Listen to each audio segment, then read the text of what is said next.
With the deck lowered all the way, install this plate. Then install the arms.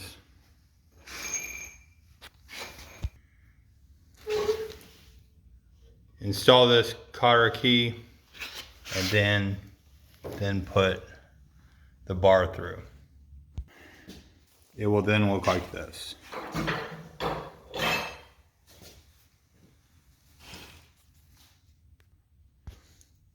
Connect the snow blade to the front.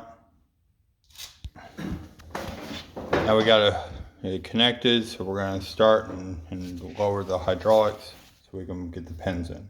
You ready? Go ahead.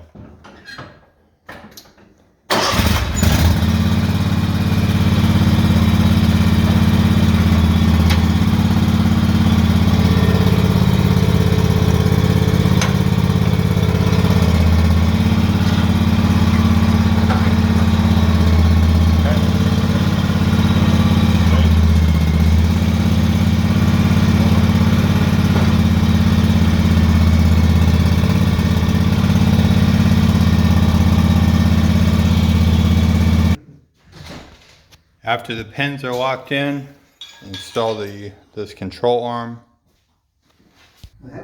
It should look like this. Never really, in my lifetime, I'll never wear that out. And then test it out.